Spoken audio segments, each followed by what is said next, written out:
Hey, and a great big heat wave. Good morning to everybody. This is Talking Antiques with the crew in here this morning, and we've got Brian Markham, of all people, taking Keith's place on the board. We got Phil in the corner, Mr. Producer. We've got Mr. Ray Seckler and Mr. David Pennington, Esquire, Southern Kentucky Colonel, Tennessee Colonel David Pennington. Well, I am a genuine Tennessee Colonel. And you got Colonel. Uncle Donald Ray Pennington from Tullahoma sitting in with us. Lucky Knott is on his way as we speak. And I'm John Parkenfarker. And we're just going to have a big time. How do you spell your last name? P-A-R-K-E-N-F-A-R-K-E-R. Parkenfarker. All right. Well, last week when you whoever you was, you couldn't spell your last name. It's Carlos Von Guacamole, and I never Can you could. spell guacamole now? No, That no, teacher, she showed you how. No, I can't do that. All right. Our number is at Thunder Radio is 728-1320.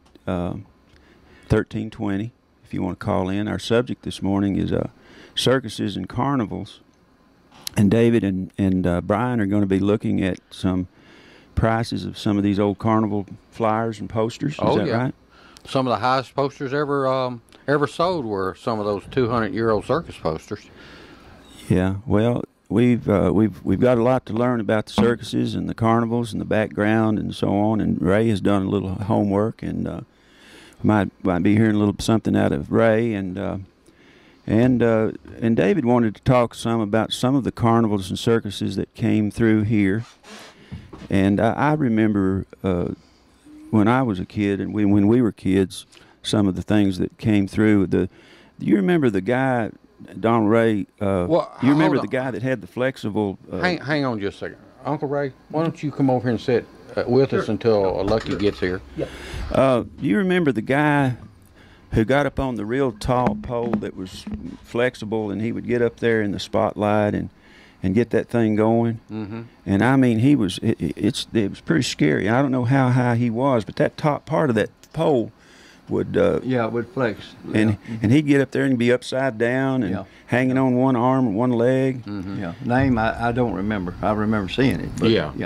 Well, I know in the 40s and 50s a big thing about here in Manchester, Max. I was trying to get my bearings here. You know where the restaurant, Fifth Wheel Restaurant was, and then across the street was the Glass House.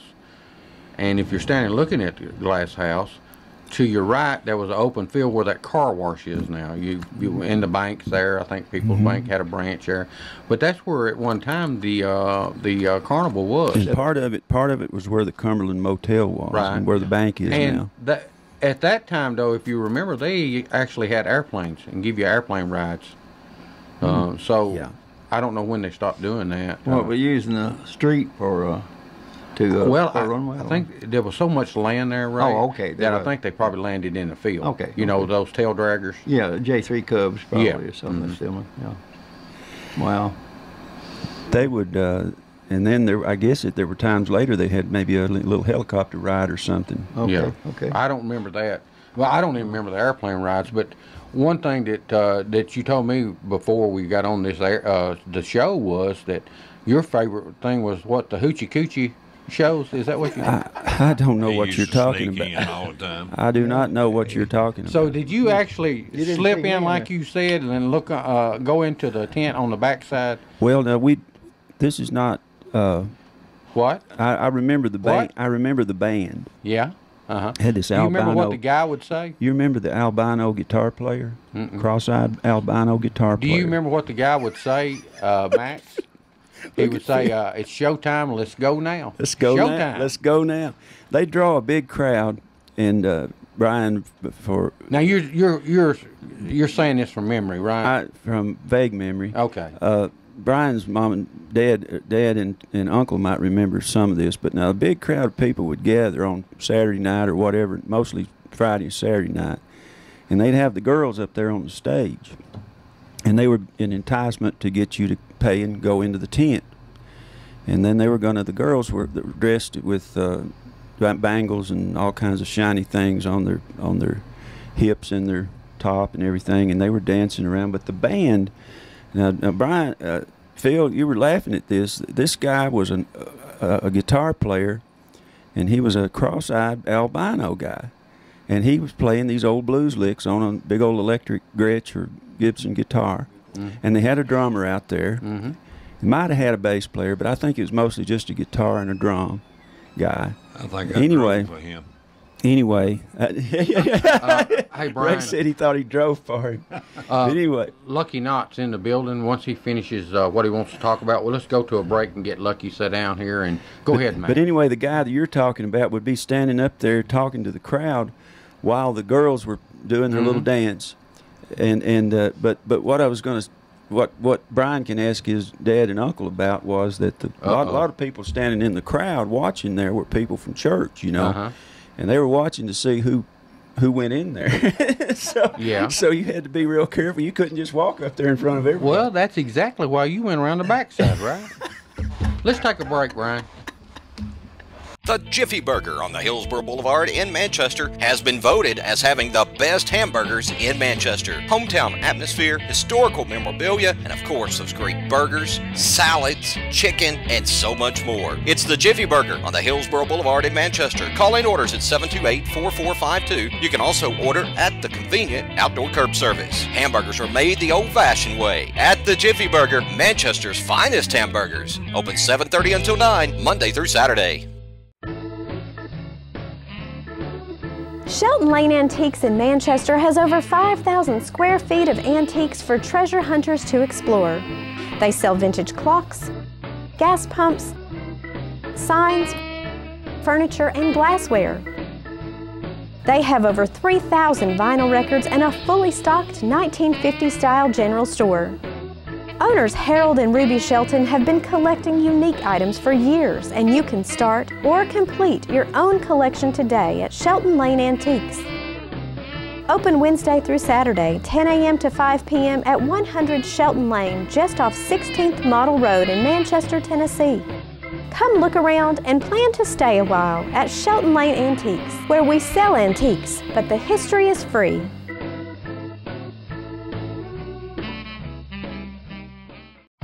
We would like to thank Dr. David Florence for supporting Let's Talk Antiques. See Dr. Florence at 804 Kalon Street in Manchester for all of your medical needs. Call 728-5522 for your appointment today. Most insurances accepted. Hey everybody, we're back with Talking Antiques, and Lucky Knot's in the building, and glad he's joining us. Hey Lucky, and Ray, David, got Ray, and You got two Rays in here. Brian, Ray. Donald Ray, and Ray Markham, and producer Phil in the morning, and David Pennington. All right. Ray Markham's here. No, Brian is.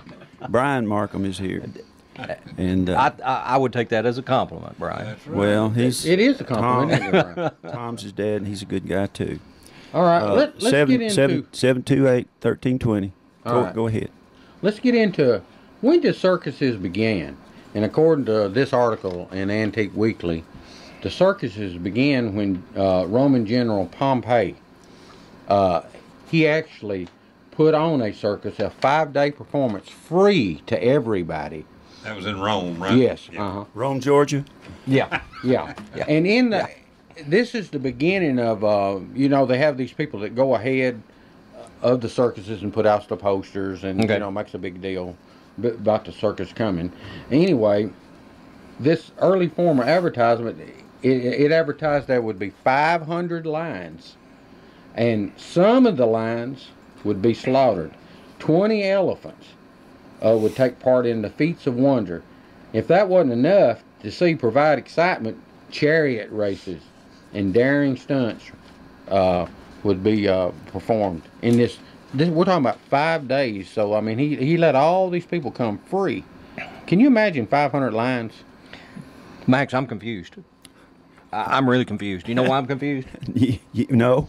Well, see, I thought honestly that circuses began when your mama gave birth to you and she said, "Let the circus begin." Yeah, but that was the golden age. We're talking about before. We're talking about the dark ages. Oh. The dark ages was from 500 to 1500. Okay, That's not right. yeah, That it begin is. when David but was born. That happened in the golden ages. See, every time you come, you learn something. I guess I do. Yes. I guess I do. I really thought that was true. Of Well, anyway, course, that's what I've been told through so the that's years. the beginning of the circuses. Oh, okay. And then, do you want to tell them when they popped over here in America?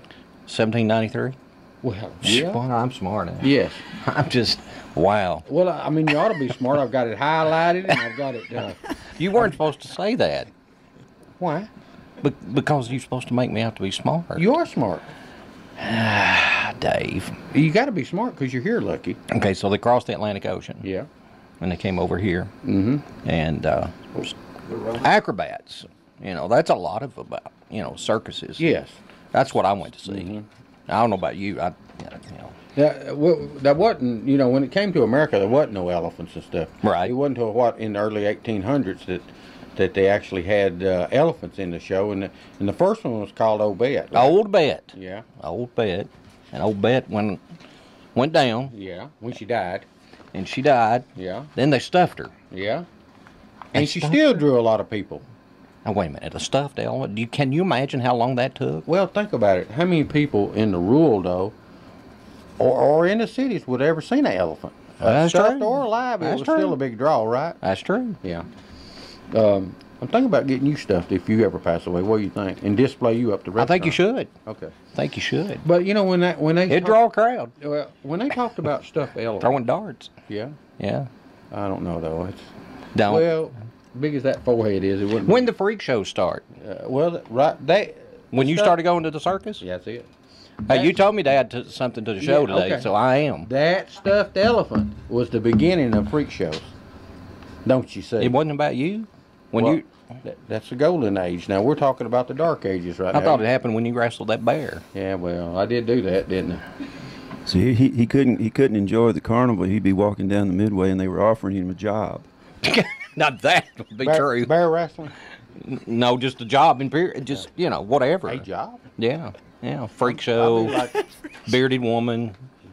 yeah, I could do those. Yeah, you could. Yeah. You could. Now you did wrestle a bear, right? Yeah, my kids talked me into that, but that's another show in itself. So is that what's wrong with you now? Yeah. Really? Hit you in the head? Oh, Was it alive there? absolutely. It was a live bear. He did. He wrestled a live bear. Yeah. I'd give him I got that. the trophy to prove it, and the newspaper clippings. And yeah, that's what I I say. didn't win out of everybody else. He tickled it. The only reason I won, Philip, was that I was the only one that the bear didn't throw down on the ring and take its nose and it put its nose into their chest and held them down. It didn't do me that way because I didn't rough the bear up. I was a little sharper than the rest of them. What really happened was the bear came out, David came out, and the bear started laughing, and it was just, it was. Hey, I rolled that bear over and done the count though, didn't I? When it started laughing, It was funny. it got out, off balance from laughing so much. Poor Dave. Yeah, I know. Would you do it again? If the circus came to town, and if we could get a bear, would you wrestle it again? No, I'm a little sharper than I was back then. Hey, Nick Goulis. Well, I can't say I won't. Yeah. Nick Goulis used to have that. Oh, yeah. thing. Yep, All sure them did. trained bears. Yeah. Yeah. Well, I'd pay money to see it. for the bear wrestling. Yeah, I'd pay money to see you do that. Well, I don't know. Maybe not more than $1, You but I'd probably pay. don't remember Bobo Amos, but do you remember Bobo Amos? No. Okay. Yeah, I do. Well, do you remember that time, Max, that he wrestled the bear on the square? On the square? Yeah, they had a bear wrestling contest up there. And they taught Bobo into wrestling. Now, we're talking about a man that actually could. He was about 6'4" or 5", strong man. And he actually could pick up an engine and set it in the back of a pickup truck. Oh, my goodness. So they talked him into wrestling that bear. Guess what that bear did to him? Picked him up and put him back to pickup truck. Yeah. Throwed him around like he was a little... You remember that, Max? That's a big old bear, though. Yeah. Yeah. What about? I'm looking at some of the rides here that I remember. At the circus? the Charoplanes, the the zipper, circus? the Ferris wheel. You're not the circus. We're talking about. I'm looking at the carnival. Now you're looking at the carnival, okay. Yeah. Well, the carnival started about the same time as the circuses. But you know what slowed the circuses up? Was the Wild West shows. Oh yeah, What? yeah. So that's why we don't really have as many circuses as we have what we call a carnival now. Well, the reason you don't have so many circuses is because of the cost to move them Animals. around. Do you know when the first parade started? They started when these carnivals, these circuses started traveling by train. What they would do, they'd actually have an area in the town away from the train track that they'd set up their tents and stuff. And that was another thing that they did. They usually had 2 ring circuses before the railroad came through. But once the railroad came through, they had 3 ring circuses because they could haul more performers, more animals, more everything. Did they put you back there in those cages? Yes. Okay. All right, So I've been having all this build up for weeks now. well, are you getting it out? Yes, I am. Okay. Yes, I am. So when the circuses come to town, they had to unload the animals and all the trailers and everything and carry them to the other side of town, wherever the lot may be. And that was the beginning of these parades that you see, the circus parade. Parade would come through town, okay. and it would Yeah. and it would serve a purpose of letting everybody know they were there and drawing a crowd. Oh yeah. All the kids would want to go then. Well, like I said, by the late 1880s, the Wild West shows kind of put a dent in the circuses because people they liked the cowboys and the Indians and all that. And then after World War I, there was a surplus of planes, mechanics, pilots, and Ray, you can chime in. I want you to tell them that story about the gentleman that flew around for Gilmore Gas Company. Colonel Roscoe Turner was an old barnstormer and real honest goodness airman. And he worked for an oil company for a while, and they did publicity tours with a young lion in the back seat of a 2-place low-wing airplane. Did that until the cub got too big for him to transport. And so that ended that. They say that that Gilmore stuff, you know, about the lion and the pilot, of course, is highly collectable. Now, I've never seen any of that. Yeah, there's some out there, but he after they retired the lion for being too big to get in the airplane, Roscoe Turner continued to pay for that lion's upkeep. He had him housed somewhere around the Los Angeles area, and continued to do that until the lion died. You know, we was talking about they actually had flying circuses. Yeah.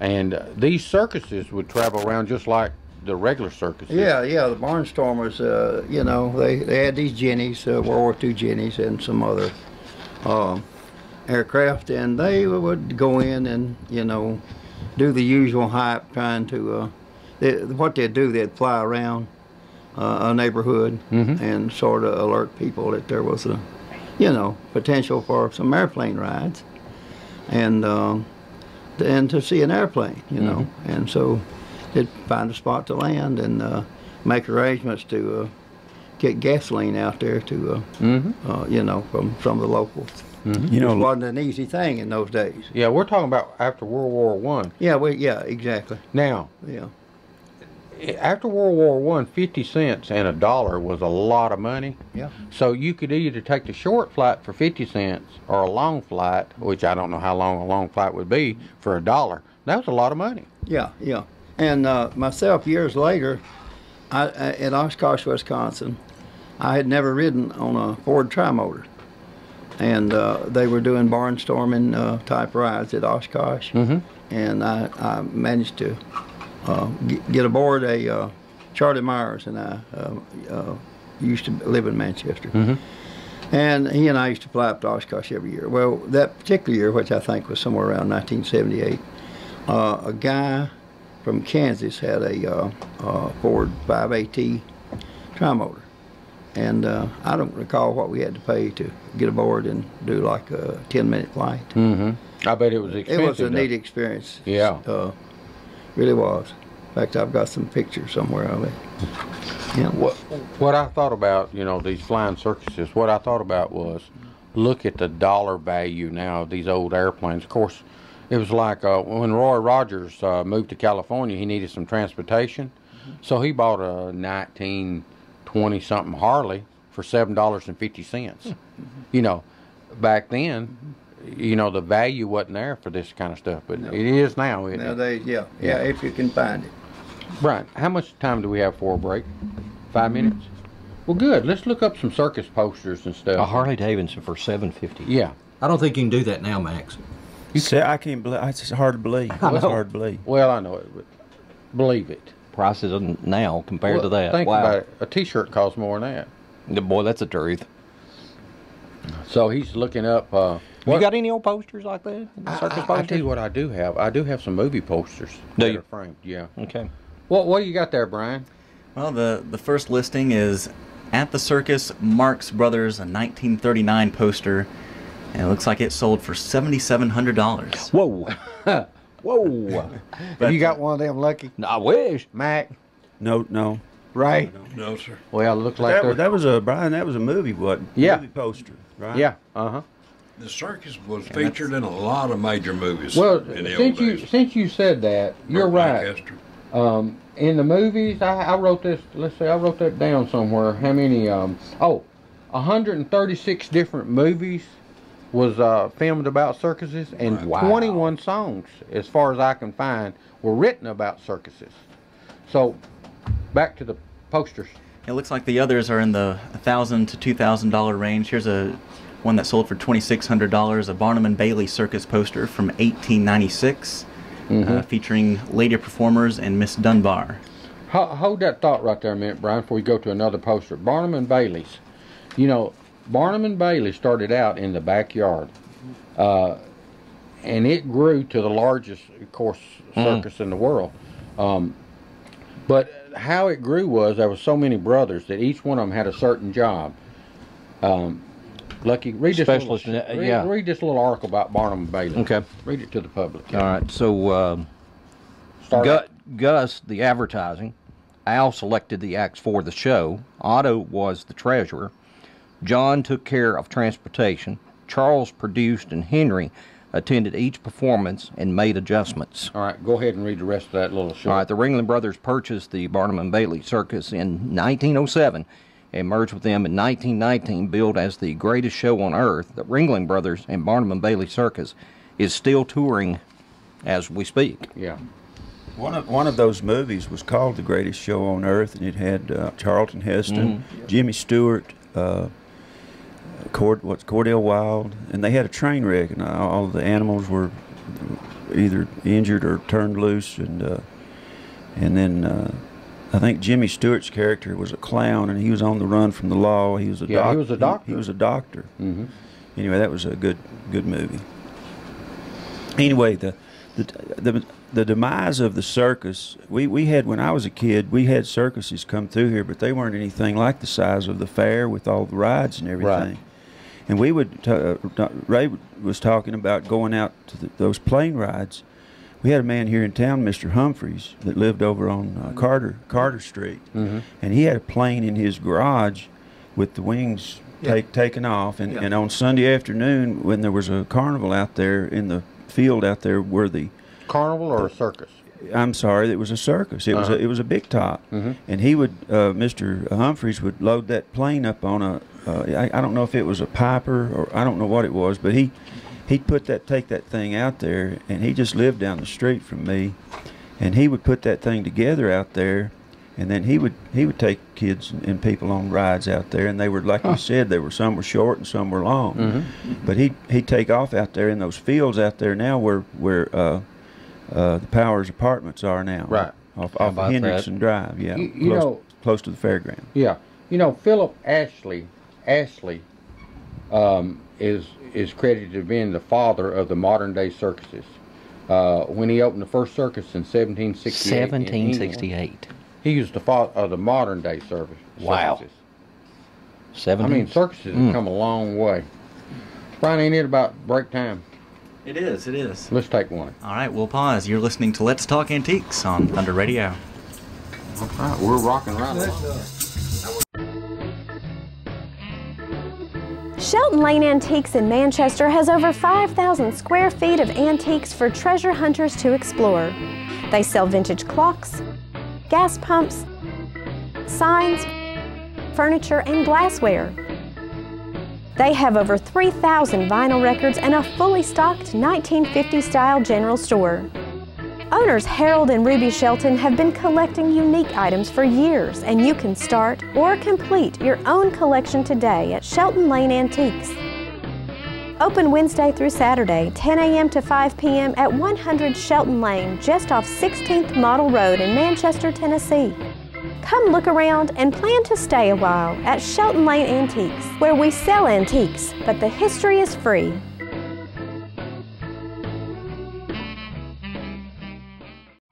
We would like to thank Dr. David Florence for supporting Let's Talk Antiques. See Dr. Florence at 804 Kalon Street in Manchester for all of your medical needs. Call 728-5522 for your appointment today. Most insurances accepted. The Jiffy Burger on the Hillsborough Boulevard in Manchester has been voted as having the best hamburgers in Manchester. Hometown atmosphere, historical memorabilia, and of course those great burgers, salads, chicken, and so much more. It's the Jiffy Burger on the Hillsborough Boulevard in Manchester. Call in orders at 728-4452. You can also order at the convenient outdoor curb service. Hamburgers are made the old-fashioned way at the Jiffy Burger, Manchester's finest hamburgers. Open 7:30 until 9, Monday through Saturday. Hey everybody, we're back with Talking Some bearded Antiques. woman, I don't know. We've got I could say something about that beard, but I'm not going to. Give him my phone number. Got Lucky Knot here this morning with Ray Seckler and Brian Markham and Don Ray Pennington from Tullahoma and David Pinchington and producer Phil. We're all here. And we're talking about circuses and carnivals. Our number is 728. I feel like I'm in a circus. 1320. 1320. You're in the center ring. Yeah, I believe I am. Matter of fact, you are center ring. It's your turn. Yeah, okay. All right, big tops. The big tents, introduced in the 19th century, so a little while after the circuses began. And then the ring size, minimum 13 foot in diameter. Mr. Philip Astley, who got the carnival started, the modern circus, was the one that created the ring size. So pretty interesting there. Yeah. Now, Ray, on break, you the other Ray over here to my far right, not behind me, but on break you had some interesting facts about circuses. Yeah, they had some pretty strange incidents. Get the mic up here. Like the Siamese twins, I guess this would go into the... That's the freak show. Freak shows. Mm-hmm. They were called Chang and Ying. Mm-hmm. I think I'm pronouncing it right. They were joined at the breastbone plate, and they were born in Thailand in 1811, and they arrived in America at 1829. They married sisters and reared 22 children between them. But they made a lot of money in the Wow. Think about that, though, how That's a weird that must have been. it's a house full. And one of them died, and then within 2 hours, the other one died. Did it say what age they died of? 63 years old. 63. Yeah. But they were more successful than most of the freak show types. Well, they said they didn't make no attempt to try to separate them because they proved later that it would have been death for both of them if they had of. How about that? And you got some other facts too. You. Yeah, the trapeze. There were a lot of people involved in that too. That's pretty. Precise performance had to be done, dangerous, or the death would be the end. One of the greatest trapeze artists was Lillian Letzel. She died from a 20-foot fall. Her husband, Alfredo Condona, became unbalanced, and he married another artist who was in the same field, Vera Bruce. Alfredo had an accident that ended his career. Then in July of 1937, he murdered his wife and committed suicide himself. Depression, just from what happened to him. But I mean, all of it is not fun and stress and pressure. Yeah. Just trapeze. Well, like one of the tents caught a fire in one of them too. One performance of the Ringling Brothers, Barnum and Bailey Circus, was in Hartford, Connecticut. Yeah. Thursday, July the 6th, 1 month to the date after D-Day. There was a fire. 168 persons were trampled to death. Yeah. And others burned to death. 84 were children, 487 were treated for burns and injuries, 60 were circus employees. Ray, if that happened today, the circus will be over. Yeah, Yes, that was very terrible. much so. But can you imagine? I mean, we're talking about a huge tent to be able to have 3 rings in it, plus all the booths, everything. You know, all the seating, and then the side for the performers. So that had to be. I mean, once that thing caught on fire, it was like a wick on a candle or something, wasn't it? Sad. Yeah. You know, I've got a picture. There's a famous picture of Bill Monroe and the Bluegrass Boys in the 30s. He was a lion tamer too. And he was when his boys would they would put on an exhibition playing baseball with the local teams, and they were pretty good baseball players, and that baseball game would draw crowds for their show in the circus tent that night. Yeah. Well, I'll tell you something else that drew for the circuses too.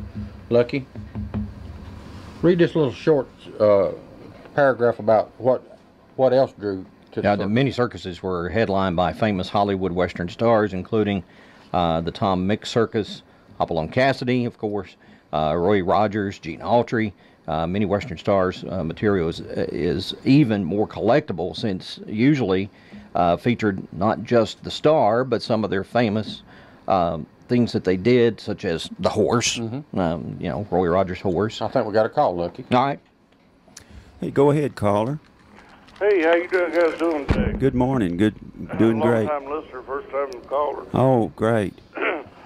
Talk about circuses back in the early '80s. When I was at the JC's, there was a circus came through here called Carson and Barnes. Had 5 rings.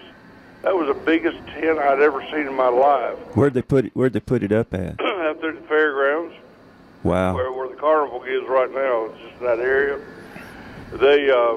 This huge tent was on a roller on the back of a truck.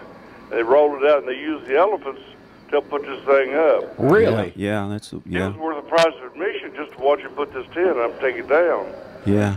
And the interesting part was we had a huge herd of elephants and tigers and camels, and the guy said I was in charge of the project, and he said, so when we leave, said all there will be a little pile of exotic manure. And I thought, well, okay, it won't be any trouble, you know, shovel that out, get rid of it. And I said, what am I supposed to do with it? He said, well, you can either use it or people even sell the stuff.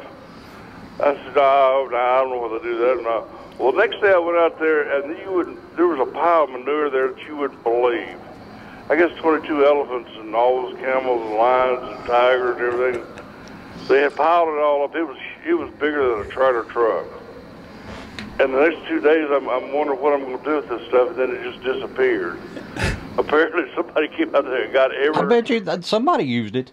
I'm sure they did. I have never seen an elephant dropping up close and personal, but it's as big as David's head. Can you imagine that? Boy, I'm telling you what. Thank you, caller. I can't even visualize that. I can, and I don't want to. That's a huge, Wow. that's a huge poop. All right, Lucky. Yeah. How's Thank it you, going, caller. guys? Thank you, caller. All right, Lucky. Tell them what Ernest Hemingway said. Well, about, you don't want to make no comment about that? I didn't get to hear it. I didn't have headphones. Tell him, Max. That pile that he's talking The about. caller said that he had never seen elephant droppings up close. He said it was as big as David's head. That's large. That's a large elephant That's drop. large. Yeah, I know. Large. Tell Well, him what what- size that is? Well, it's my 9.5. size. Remember, we measured that time. We the my same? head and your head is the same. Boy, that's big. So that's that'd be a Lucky and a David pile out there. I right? guess so. Okay. Yeah, but that was just one drop. All right. Ernest Hemingway was a lifelong circus lover and is reported to have said, "The circus is the only ageless delight that you can buy for money. Everything else is supposed to be bad for you, but the circus is good for you. It's the only spectacle that I know, while you watch it, gives you the quality of a truly happy dream." All right. That's Ernest Hemingway said that. Yeah. How about that? That's good. So, Brian, I guess we're going to get off of the circus posters and stuff. Is there any posters that jump out at you before we go to carnival stuff? There was a freak show poster you mentioned Yes, earlier. This one is from 1890. It's not got David's picture on it, Brian. Has a It's picture Lucky's. of there's a woman holding a sign that says Birdman. Is that one of the acts or Birdman? Birdman? Well, evidently he is supposed to look kind of like a bird, kind of like you, Lucky, until you lost all your hair there. You know, you used to have that bird haircut. You know, remember that? You know, I'm trying to be nice to you. Well, you know, when, remember you used to have that flat top. when he was in Chattanooga, though, he was a kind of a rock star. Yeah. He had hair. Yeah, I know. It had long hair, and the And he girls was a knocked on the kind of door. celebrity, and Yeah. Yeah, I know. Let's don't get there because his wife might be listening. Yeah, I don't. Yeah. Let's go to something else. you know, David, if I understand this right, then the circuses kind of went through a demise, and we don't see very many of them, and they're not of the quality and the size that they were, but they kind of evolved into the carnival. Is that the way? Well, it happened? no. Carnivals kind of evolved from the circuses, man. That's what I mean. Yeah. Did I not say? Yeah, yeah. Carnivals. Yeah, you're exactly right. And the carnivals, what keeps the carnivals going is that you got a lot of independent people that travel with the carnival, and it's called booking. You have to book with a certain promoter, and the promoter will have he might have to say 20 rides, you know, rides that everybody likes. You know, I don't know, like the Himalaya or like the Ferris wheel or that type. Okay, he has the right, and then these other people book in. Have like the side shows or the games or the food, and they're independent, but they give the promoter a percentage of the sales. And I think that's one reason, Max, that they're able to travel with smaller groups, independent. You know, they're sitting there paying their own bills, so they're depending on sales. Where the circus furnishes everything. I mean, they hire these performers. They hire, you know, they got to feed the animals, they got to buy the fuel, and they got their own trains and stuff, you know. So it costs a lot of money to move a circus compared to a carnival. Carnivals are still moved by Taking care of the animals. yeah. But carnivals are moved by trucks most of the time, whereas circuses, you know, they're so big now, like Barnum and Bailey, they travel by train, you know. And then you have these small circuses, of course. But like you said earlier, Max, they're going by the wayside. Well, I'm just looking at some of these features, like the balloon and dart game and fishbowl game and That's all carnival stuff, isn't it? The fun house, the bumper cars, the crossbow target shooting game, the weight guessing booth. We had the carousel is one of the oldest rides with the horses and the different animals on the carousel, and then the zipper was a pretty scary thing, and the kiddie train ride. We had the bullet. We had the let's see, the rockle-plane. What they call them, David? Rockle-planes or rockle car. They were cars that you could get them to roll and tumble, and the loop. Yeah, you could do some pretty wild stuff. But the regular old Ferris wheel is probably about the oldest. But now one of the scariest things I ever experienced was going to the state fair and riding on the double Ferris wheel. And that thing to me was very scary. That was tall. Because when that thing came over, when the wheel that you were on came over at the top and was coming down, you felt like you were just going to keep on going. You know, Max, you was talking about when did the carnival side actually take place, and it really took place after the 1893 Chicago World's Exposition. And from that, these carnivals started traveling because, you know, they were at that World's Fair, World Expedition, or whatever. And that's basically when the carnivals really started. You know, locally we had the Cumberland Valley shows that was owned and operated by the Wintons. You guys remember? Anybody remember that? Besides, Oh, absolutely. You remember that, Ray? Yes, sir.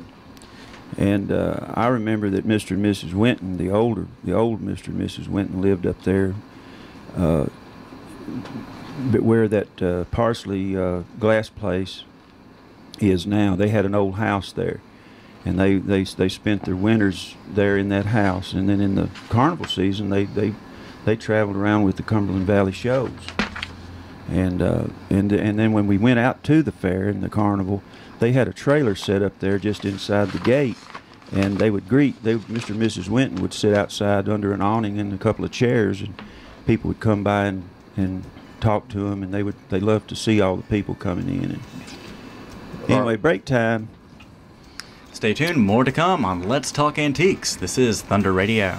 The Jiffy Burger on the Hillsborough Boulevard in Manchester has been voted as having the best hamburgers in Manchester. Hometown atmosphere, historical memorabilia, and of course those great burgers, salads, chicken, and so much more. It's the Jiffy Burger on the Hillsborough Boulevard in Manchester. Call in orders at 728-4452. You can also order at the convenient outdoor curb service. Hamburgers are made the old-fashioned way at the Jiffy Burger, Manchester's finest hamburgers. Open 7:30 until 9, Monday through Saturday.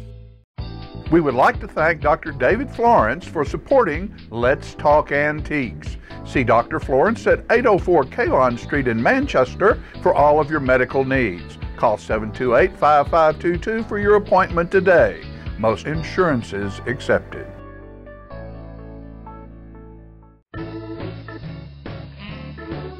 Shelton Lane Antiques in Manchester has over 5,000 square feet of antiques for treasure hunters to explore. They sell vintage clocks, gas pumps, signs, furniture, and glassware. They have over 3,000 vinyl records and a fully stocked 1950-style general store. Owners Harold and Ruby Shelton have been collecting unique items for years, and you can start or complete your own collection today at Shelton Lane Antiques. Open Wednesday through Saturday, 10 a.m. to 5 p.m. at 100 Shelton Lane, just off 16th Model Road in Manchester, Tennessee.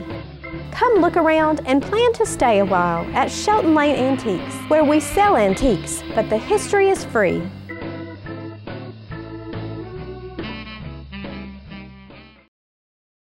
Hey everybody, we're back for a wrap-up, 728-1320 here on Talking Antiques, and we're going to turn it over to Lucky right now.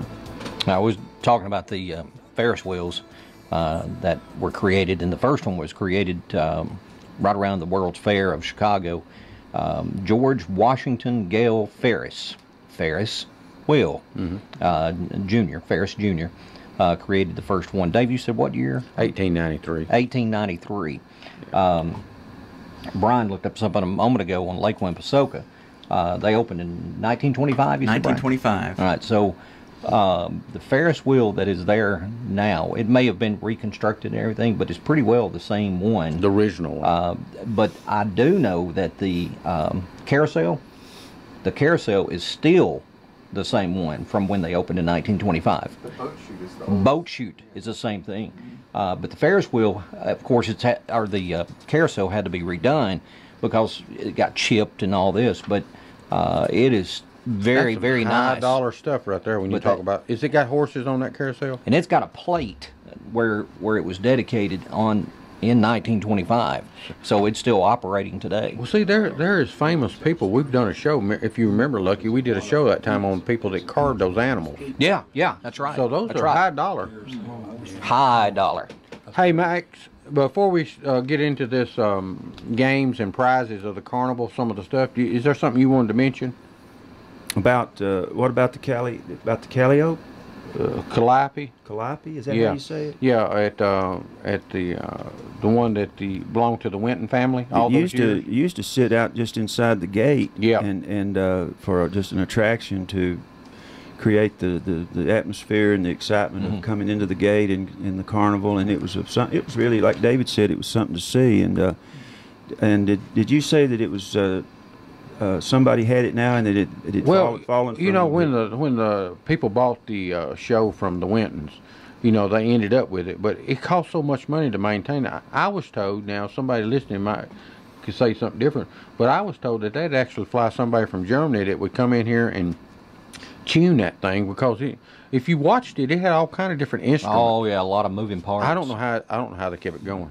It was quite a engineering and mechanical. It's beautiful though. Yeah, it was very pretty. Brian, we ain't got that much time, so what about carnival? Is it games you got there? Carnival games, yes. Looks like the first category would be figurines or clowns used as targets. You throw something at the clown, get a prize. This is called the Holy Grail of carnival games, the shooting target. It's like a figurine of an old man. And that sold for $2,500. Okay. What about some of the others? So it had David's picture on it. Yes, right? sir. Okay. Just And wondering. then there's others. A flat poster of a clown that sold for $621. Wow. Mm-hmm. Then there's the cranes. Yeah. Where you operate a crane and Pick up try to stuff. get a stuffed animal or something. How like much was that? That sold for $520. Yeah. Then there's the old the milk toss game. Mm-hmm. Oh yeah. And there's a vintage milk toss game that sold for $450. Mm-hmm. It's pretty neat though. Hey, do you to remember think the about. Duncan clown that they had out there that had the big mouth? Man, I mean, he would excite people up. Yeah. Oh, yeah. He'd get you Boy, mad. he was fantastic. I'd go just to watch him. I tell you every what, year. though, he had to have a bodyguard. Yes, he did. Because somebody Boy, heard he would cut down some people now. Oh, He yeah. called He you called redneck. me. He you called me buzzard legs. Buzzard legs. Well, did it fit, Max? I went after him. Did it fit, Hey, though? they Did was- you have buzzard legs at the time? I don't know. There's an old boy, a friend of mine. He was trying to walk by without being noticed, and there wasn't many people out there. And he weighed about 400 pounds. He said he's trying to sneak by without. He said the old boy looked over in the microphone and said, "Hey, fat boy, I know you hear me." Brian, can you go to prizes real quick? Because Brian and I looked up some of these. You remember when they used to give you those chalk dolls that, like, Oh, the yeah. age and weight, they'd give you something like that? Oh yeah. Some of those things, I was surprised. Brian, have you got some of those little chalk dolls? Yes, the chalkware chalk figures. Here's a figurine from the 1940s. Yeah, chalkware figurines. This one sold for $169. What is it? What is it a figurine of? Is Kinda it looks like Superman? a superhero with a cape. Yeah, Superman, probably. Wow. They couldn't say Superman because you know it's a knockoff. The carnival was where I was first introduced to gambling. Oh, really? Yeah, remember put the dime or whatever it was on the colors? Yeah. Yeah. You know, believe it or not, I've got that, you know, that little square thing that they... Yeah, I've got that. rolled down? I've got it. No way. Yeah, that rolled down a chute. Yes, Yeah. I got that. And it hit the little bouncy thing. Yeah, and I've come got up a it. color. That's an old piece. You'd be surprised what some of that stuff will bring. You know, years ago they would give away It- chewing gum. And what else did they give away? I don't know. Cigarettes. Really? Yeah. You know, that Yeah. thing you're talking about, it had red, yellow, blue, green. Help me, Lucky. It had to have 6... It had to have... Was it orange? Well, it had, let's see, 4 sides or... it had, Black. black. Okay. Black. Yeah. Yeah, That's what it was. Most of the figurines were superheroes or female figures. Yeah. And I'm sure. From what to what, Brian, on some of these? Now, we're talking about a chalk, something that was made just as a prize that most people broke or throwed away. Yeah, now they're selling for $100. Most Oh, of my these. goodness. Yeah, around $100 for those little chalk dolls, huh? That's amazing to think But- about. Yeah. Do you remember winning any of those, Max? Do you? Do I remember winning any? Yeah. Did you take your girlfriend out there and win her one of those? I won some stuffed animals. Yeah. You know, bears and Yeah. And Did you pick up ducks? I have picked up ducks. Yes. Yeah. Well, here's the thing about those stuffed animals. You know, if you remember how they kept you. Oh, how much time we got? 1 minute. Okay, real quick. You know the term mark? It came from the carnival. You know what it meant? Yeah. They would have chalk on their hand, like if a guy was a real easy person to take his money from. Yeah. They would pat him on the back, say, well, maybe next time. And when they patted him on the back, he actually had a chalk mark on him so that the other vendors, now we're Knew. talking, knew to go ahead and, Wow. when he got to their place, to actually pick him. So the term Hey, mark. everybody, we've had a big time this morning, and we've got glad to have Lucky not here with us, and Brian sitting in for Keith, and producer Phil's been sitting over in the corner chuckling, and So we've done good if we've entertained him, And, because he's seen it all. yeah, he's been down the road.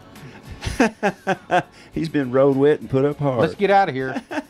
They got Swap and Shop coming up, don't you? Hey, everybody. Swap and Chop is up next. All We'll right. see you See you again next week. See you next time.